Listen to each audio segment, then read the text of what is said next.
Good morning. Good morning, Bobby. Man, I've enjoyed this series. I hope you guys have. We sort of just torn down these ideas of what God is not, who God is not. And I think we've seen how dangerous it is when we bring in attributes of God that don't fit who he is. And so for those of you that haven't been here, I guess we can, I think you know, but you may not. We've actually started recording our services now. And so if you want to catch up, go to our Facebook page, University Church. If you look up University Church on Facebook, we actually have all the recordings except for the first one. I don't know what happened to the first one, I'm sorry. But everything else we have recorded, so that means 2 of them that we're going to keep going out. So the first week we talked about that God isn't this grandpa in the sky, right? And did you guys like those Werthers? Did you guys hate them? I loved them. The Beavers hated them. They gave me frowns the next day at chapel. Anastasia was like, those are the worst things ever. I can't believe you handed those out to people. They're never coming back. That was basically what she, but we handed out the Werther's originals, right? We showed the Werther's about what happens when we treat God as sort of this grandpa that gives us what we want and just loves us sometimes. And sort of, and we only have to see him on the weekends. And even then, he lets us do whatever we want, right? And so then we talked about God being a cop around the corner last week, right? And how cool was that fire? Was that... Yeah? Big fan of the fire? Did anybody, okay, be honest. We're all friends here. How many of you were a little nervous about the fire? Raise your hand if we were a little nervous. All the girls. Okay, yeah, they did a couple. Okay. They were, when my wife was sitting right there, right? And so as I'm sitting there and I'm talking about the lighter fluid being grace, you heard a audible grunt from the men. And I don't know if you could hear it, but it was very Tim the Toolman Taylor's, right? It was like, we're going to have, this is grace. And they saw it was lighter fluid, and every dude in here was like, "Arr." Like, we immediately moved to just these cavemen, right? We're like, I literally saw guys just dragging their wives in by their hair. It was just there, and the girls immediately. I mean, they didn't even know what I was going to do with it, right? And they're all like, oh no, oh, They was just like this motherly instinct kicked in from every female in the audience, and my wife just looks at me, very nervous. I mean, she's just sort of like, and what happened? I don't know if you could see this, but when I squirted it, the lighter fluid actually hit the edge and then hit about right here. And so did you guys see that? Yeah. So my wife got this image of me lighting it and the whole stage just going, right? And so she was a little nervous, but it didn't happen. And we talked about how God's not the cop around the corner. We burn up our shame. We burn up our fear. We burn up the things in our lives that we need to either bring to him or the stuff that we need to just get rid of. All right. We talked about how God's not a slot machine. And we threw our coins and said, God's not just there because we want to pay him or because he can get something from us, right? And we talked about he doesn't want just our payment, man. He wants who we are. And so just showing up on a Sunday morning and then hoping he does good stuff. And we talked about the problems with that. If you notice, at least I hope you noticed, throughout all this stuff, a lot of these ideas of God are things that we have sort of manufactured, things that we have come up with, things that we have sort of used. None of those phrases are used in the Bible, right? There's never a place where God says, I'm your grandfather, and there's never a place where God talks about himself being a slot machine. Those aren't images. Those are images that we have sort of conveyed upon him because of how we view him. And what happens is God becomes a reflection of what we see here on earth. God becomes sort of the man in the mirror, right? Yeah. Anyway, so I just make sure everything's good. All right, and so that's what God becomes, right? He becomes this reflection of who we are. And so we stare in the mirror and we think about what we see and we sort of, I like this, I don't like that, this is good, this is bad. And we take all that stuff and we reflect it onto God. And so this happens not just with our own lives, but a lot of times with our parents, right? I talked to a friend of mine and he was talking about his son and sort of how he was, his son, and you guys know, if you've ever seen children, once they hit 2, bad things happen, right? Just evilness comes in and they start, they bite and they kick and they scream and they yell and whatever else, and depending on how you deal with that, right, is what that child becomes someday in the future. And so what happens is, my friend, he said, every time I discipline my child, I realize that I am shaping his view of God. And I went, oh, right? That's a lot of responsibility, right? Because what happens is what we see in our parents, and especially I think what we see in our own fathers, starts to reflect on what we see about God. And so when we look in the mirror and we start to see, and let's be honest, we all know this, whether we like it or not, we all become our parents. I don't know if you're aware of that. You can't stop it, right? Somebody in the back's going, no, right? Yeah, there's nothing you can do, right? It's just, I hear the phrases, man. We start saying it, and then once you have children, it gets worse. You become more and more. Julia's going, yeah, I know, it's so sad. I tried, I couldn't stop it, right? It's just magnetic, man. You start to say phrases that your parents used to say that you used to hate. No, why not? Because I said so. Now go away.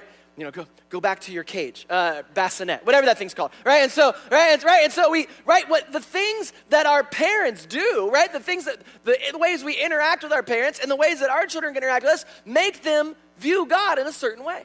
And so God becomes a reflection of very human things. You see this in mythology, right? If you go and you study all the different myths, whether it's Greek or whether it's Roman, whether it's Babylonian, whether it's Egyptian, have you noticed the gods look and act an awful lot like us?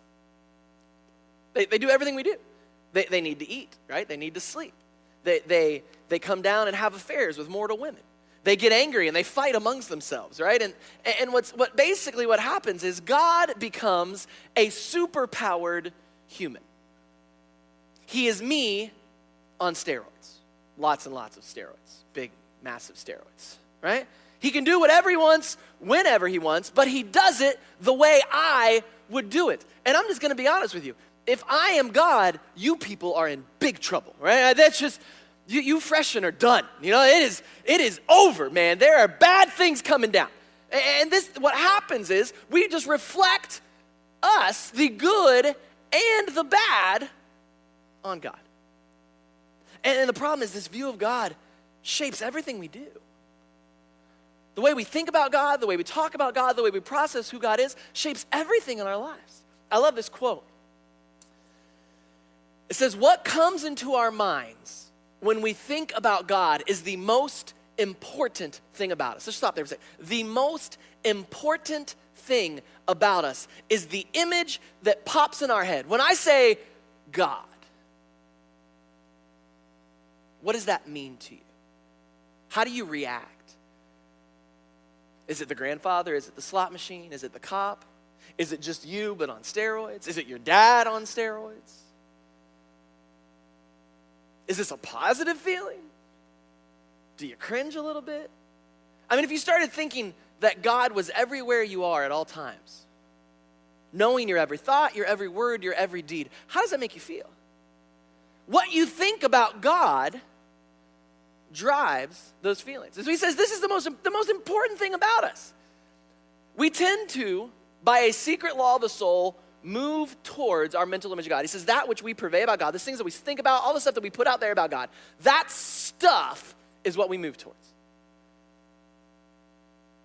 This is not only true of the individual, but of all of us. The most revealing thing about the church is her idea of God. Just as the most significant message is what she says about him or leaves unsaid. Were we able to extract from any man a complete answer to the question, what comes into your mind when you think about God? We might predict with certainty the spiritual future of that man. He says what we think and believe about God right now moves us into eternity. This is why it always makes me nervous. I don't know if you've ever been to a church like that, but if you go to a church that says things like, well, we don't really preach theology, or we don't really deal with doctrine. What that says to me is we don't really care about God. And by proxy, we don't really care about you. Because the fact of the matter is we are all theologians. Now, some of us are really good theologians. Some of us are very bad theologians. But we're all theologians, right? Every one of us here is a theologian. I learned that when I was in college. We had Dr. Chris Bounds, who's my spiritual mentor. Caleb loved him. He apparently thought he was quite good looking, just whistled at him. Anyway, so okay, we'll talk about that later, right? And so, but no, Chris was a phenomenal man. Chris was Southern. He's from Arkansas, and Chris had just this Southern drawl, and he would talk like this, and you would just sit and think, I don't know if he's a smart, because he just, right? And so he would talk, and he would have that Southern, and then on top of that, he would stutter a little bit, right? especially when he got cited, which made me feel better because you guys know that I started. And so I thought, if he can do it, I'll be fine. And so this is what he would do. Before every class, he would say, he hated it when pastors would say, oh, I'm not a theologian, I'm just a pastor. Because his response would be, no. That's the most ridiculous thing you ever said. And so I looked at it, he would make us all stand up, right? And he'd make us raise our hands like this. And he would say, everyone say it with me. I am a theologian, all right? And so in honor of Chris Bounds today, you're not going to stand, but I'm asking you guys, just put your hands like this. We are making a confession today together that whether we are good about, and you have to say it with a southern accent, you don't have to stutter, right? But you do have to say it in a southern accent because it just makes me feel like I'm back at Iowa, all right? And so everyone's going to say, I'm going to say 1, 2, 3. When I say there, you're going to say it with your best southern accent, I am a theologian. All right, so 1, 2, 3. Dude, we just took a trip down south. That was unbelievable. That was like, that is on you guys. That was good. Like, have you guys hung out down there before? Do you guys have some roots? How many of you guys have some southern roots? It's okay. Yeah, a lot. Oh, that makes so much more sense about how our congregation is what they are. All right, I get it. These guys are like, we do not talk like that. That is, they refuse. We're not doing it. You can sound as dumb as you want. I am not. That is not me. Did you say it in Spanish? Chris never spoke Spanish, but if he did, I am convinced it would come out with a southern accent. Hola, mister. Anyway, so that's what would happen, right? And so what happens is you are a theologian. And what happens a lot of the time is instead of viewing God the way we should, instead of viewing God the way he wants us to view him, we view him through this mirror. And so we just reflect. If our father was mean or angry, we'd see this mean, angry God. I'll be honest. Let's. There's a lot of us who didn't have a good relationship with our dad, right? We just didn't. It didn't go well. And so what happens is we reflect that on God. Some of us, our dads left us. We're a generation raised by our moms. You've heard me quote this over and over and over again from the movie Fight Club. We're a generation raised by our mom because our fathers abandoned us. And God is our father. Where does that leave us? And his response is, we have to come to the conclusion that God probably doesn't like us. He doesn't want us around. And what we're doing is we're reflecting our experiences and our thoughts, and God just becomes another man in the mirror. What's cool about God is God repeatedly tells us, I'm not like you. I'm better than that. The most perfect idea that you could come up with, I'm more perfect than that. The most loving idea that you could come up with, I'm more loving than that. The most holy idea that you could come up with, I'm more holy than that. The most forgiving idea that you could come up with, I'm more forgiving than that. And he says, I am not you. He says, I made you in my image, but I haven't shaped me in yours. And he gives us in Scripture over and over again. I love this in Psalms. He's actually talking about the wicked man here, and this is what he says. He says, these things that you have done while I kept silent, you thought that I was like you. And what he does is, God, in this Psalm 50, if you want to read through it, it's sort of it's a bit of a depressing psalm, just to be honest. David's a whiner. We've talked about that, right? The psalmist David, he's like the first emo, all right? Like this is him. He did the black eyeliner, right? He did the angry bangs. He did all that stuff. You know what I'm talking about? The ones like stick out like this far. You know, all the emo kids had them. Did you guys do?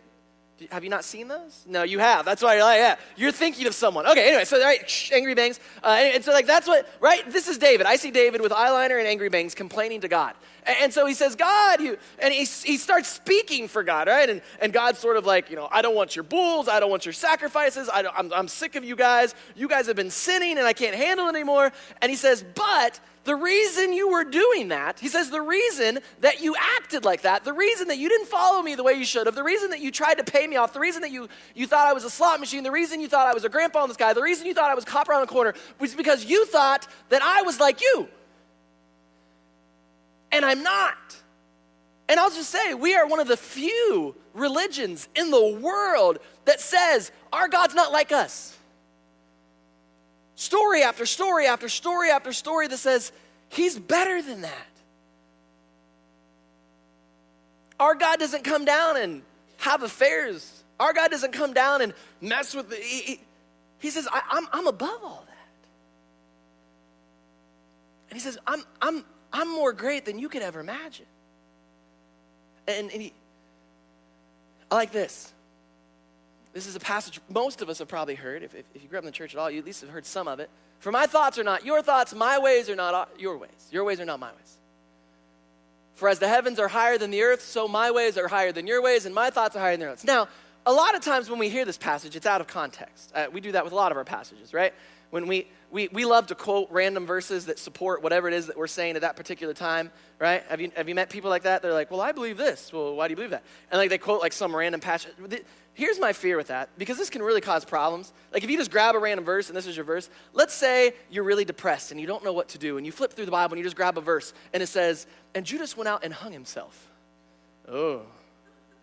And then you flip, and you go to the next one, it says, whatever thou doest, do as quickly. You know, I say, that's, God wants me to kill. No, he doesn't. So everything has to be taken in context, right? We've got to look at these passages and say, why is this important? What is he talking about? And so a lot of times when we hear this, what we think it means is God is just other than us, or if there's something bad going on in your life, right? Well, God probably caused this, but his ways are higher than mine, so I'll just let it go. That's not what this passage is talking about. I'm just going to let you know. Anyone that quotes it that way doesn't really understand the passage, because it says for, right?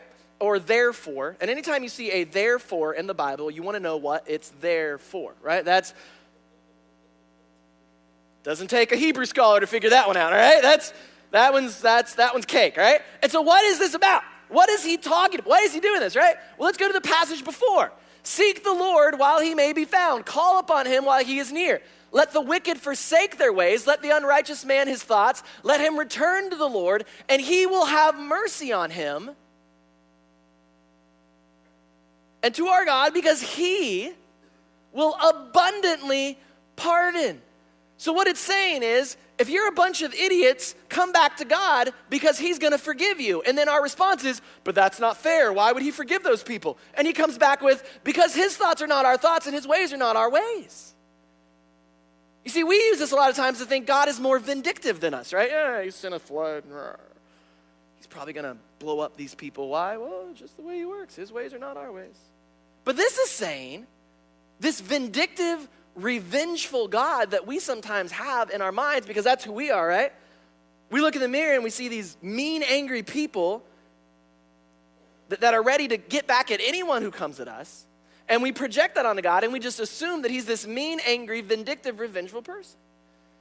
And he says, I'm not. And we say, why? And he says, because I'm better than you. I mean, that's basically what he's saying. I'm better than that. I'm not out to get you. I'm not here to strike these people down. I want to forgive them. I mean, when you think of the worst, whoever they may be, whoever that person is in your mind, maybe it's Saddam Hussein or Hitler, or Jeffrey Dahmer. I don't know if you guys even remember Jeffrey Dahmer, you're too young. Maybe it's your little brother or your math teacher from high school. Or it's Sarah. Megan's pointing at Sarah. Sarah's the worst thing I could come up with at this particular time. It's very sad. You guys need to talk later. We'll pray about that, Sarah.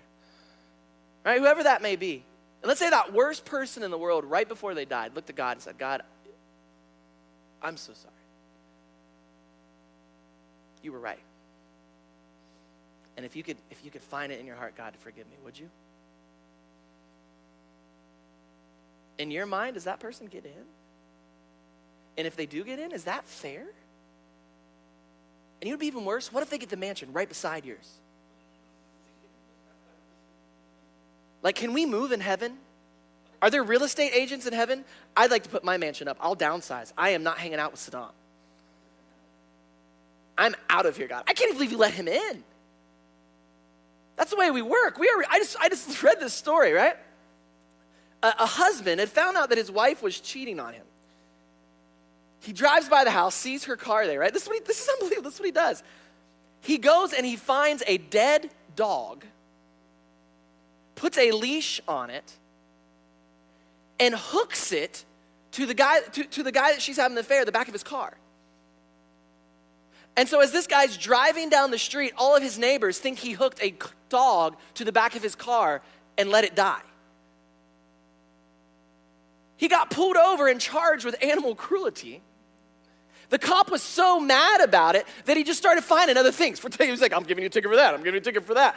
The dude blew out, and the husband finally was asked, why did you do that? And his response was, because they deserved it. That's who we are. We've got another clip here, and I'm going to narrate what's going on here. If we can bring up the movie. Okay, this guy, he's in the white car, and this car got parked in front of him. He couldn't get out. So his first idea is, I'm going to break out the window, right? That's, okay, I understand, right? When you guys park behind my car, my first instinct is to break out your window. That's what I do. But then he thinks, okay, I'm going to move it, right? Which is nice. He puts it in neutral. He moves it. Everything's good. He moves it some more. That's weird. I wonder why he keeps, okay, all right. Well, he gets on his phone here in a second. He has to pick up his weapon of choice. He goes into his car. He picks up his phone, and he's calling someone. Who could he be calling? Maybe the guy that's the owner to say, hey, I'm sorry, I messed up your car. Oh, no, he's calling a cement truck. Why would he need a cement truck? That's why we broke out the window. He doesn't even know this person, I'd like to point out. Maybe he's just kidding. He wouldn't actually pour some,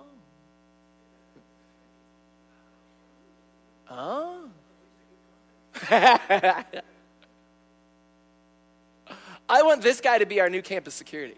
Hey, you're in my spot. Somebody said, I think he is. Right? This is, okay, you can cut it now. They all take pictures, right? That is unbelievable. This happened in Russia. In Soviet Russia, we know, we cement you, right? And that's unbelievable. The guy knocks out the window and just lets the cement dry in this guy's truck. And later on, they said he left him a note saying, don't park behind me again, or something like that in Russian. That is who we are, right? Let's just be honest. Because we've all thought that at some point in our lives. Maybe not an exact thing, but something very similar. I don't believe you. So the more innocent people are going, I haven't. Yeah, no, you have. Because I've read your Facebook stuff, right? And I know what's going on, right? This is who we are as people. And what happens is we see that in ourselves. We know we're angry. We know we're bad. We know we're revengeful. And what do? We project that onto God. So now he becomes this angry, vengeful, mad person who wants to just... And what we do is we start using him to hurt the people around us, right? We just can't wait till God judges them. Sometimes I think when we pray about God coming back and the end times and eternity, there's certain people that we cannot wait for them to know what hell is like. Lord, if you have to save them, I understand.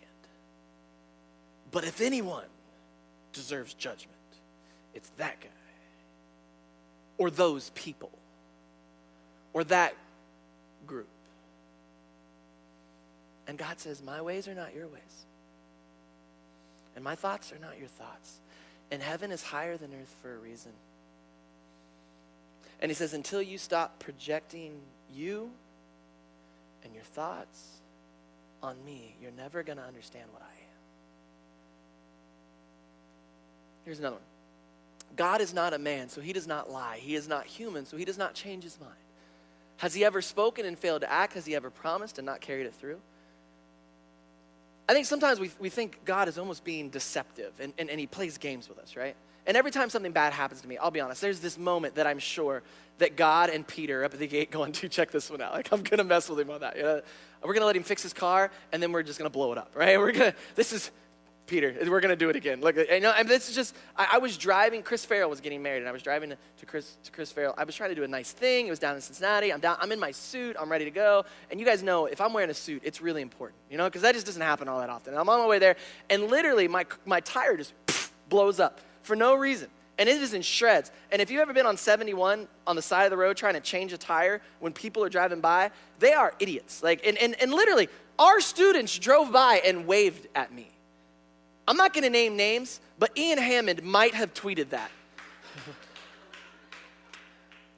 They're just like, I thought I saw you there, ha ha ha, thanks a lot, jerk. And so, and I know that God was up there going, hey, he's going to a wedding. Let's blow his tire out. We get this image of this deceitful, right? We used to always say that, and you probably heard this. Don't tell God what you don't want to do, because that's probably exactly what he'll call you to. How many of you guys have heard that at some point in your life? Have you guys heard that? Is that not the dumbest thing you've ever heard? There was a whole play written about that. There was a play called Please Don't Send Me to Africa. It had a very catchy, please don't send me to Africa. And you want to, where did God send him? What a horrible idea of God. Like he's just waiting. Go ahead, tell me what you don't want to do. Please, just put it out there. No Africa? Boom, Africa. What now? Come at me, bro. Like that's what it's, and we're like that. We know, we are deceptive. I love this right here. This is a text to Amy from some guy. I can't handle this anymore. I have to break up with you. Huh? Why? Where did we grow? Oh, I'm sorry, wrong person. Oh, wait, what? Which if Amy couldn't figure out that something was going on, I'm not sure she deserves him. I love that she's totally okay in this part right here. Oh, that's fine. Oh, well, it was someone else you're breaking up with. Good. Wait a minute. That's it, right? We are deceptive people.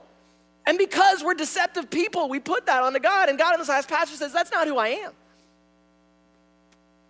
I'm not a human. He says, I'm not a man. I'm not here to lie to you or deceive you. I'm not here to trick you. I'm not here to play games with you. God actually wants what's best for us. I know that sometimes it doesn't feel like it, but he does. And he wants us to be a part of the purpose and the plan that he's laid out for us. And we get so caught up in these images. And if we don't get rid of the images, it's never going to work. If we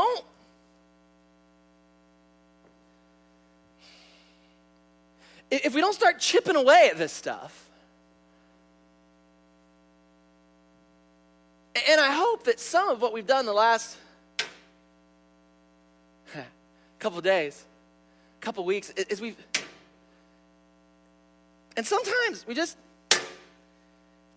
keep, and it just seems so fruitless because we just keep getting caught up in that same stuff. I think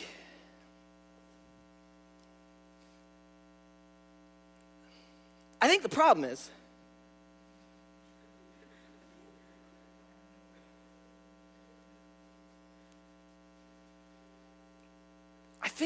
we don't do it right.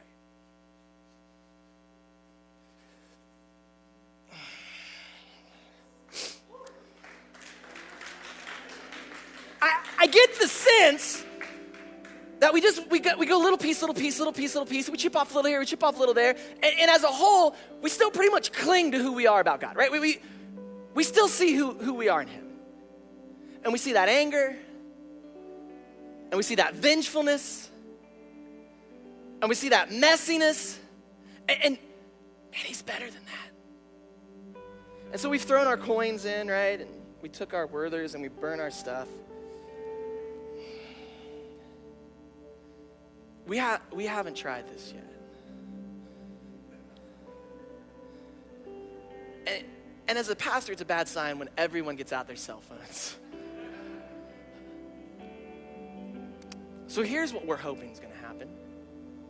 I'm going to hit that, and it's going to break. And when it breaks, we're going to cheer. Can we do that? So this is for all the stuff, all the mess, all the anger. Now, I want to let you guys know, the first three things are the splash zone. I can't promise anything in the first three rows.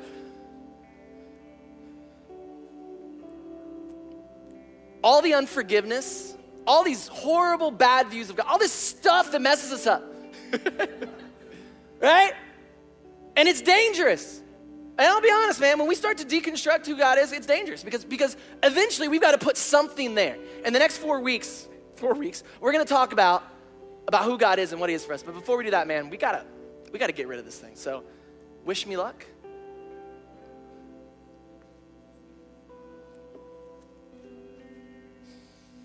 Okay, before we do that. My wife is somewhere out in the foyer. If I get cut up or something, don't tell her. someone talk to her and just tell her I love her and that everything's okay, and you guys will sneak me out the back door. And unless, like, I've totally lost limbs, don't take me to Burger, all right? I want Columbus, all right? We're going all the way. All right, Mount Carmel preferably. I'll take Grant. They're very good at trauma.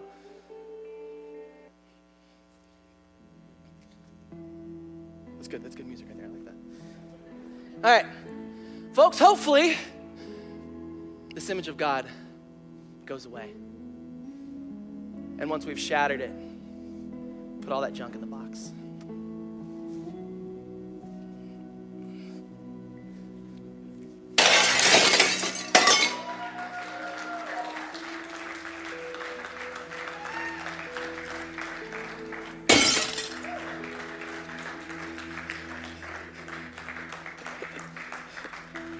I am so glad that worked.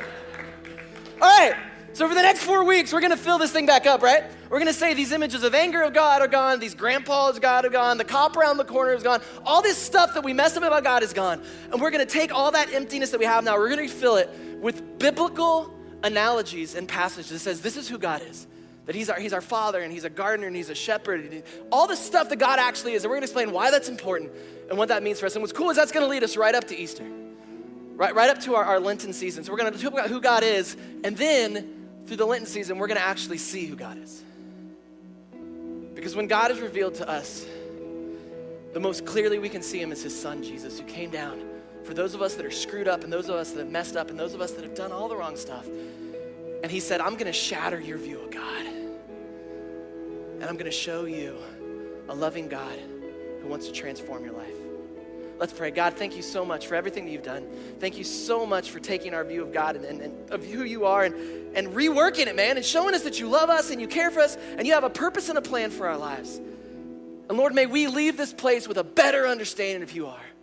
Whatever those ideas are that we have that are wrong, would you shatter them in our lives, shatter them in our minds, and start to fill us up with the ideas of you, of a loving, transforming God that wants what's best for us.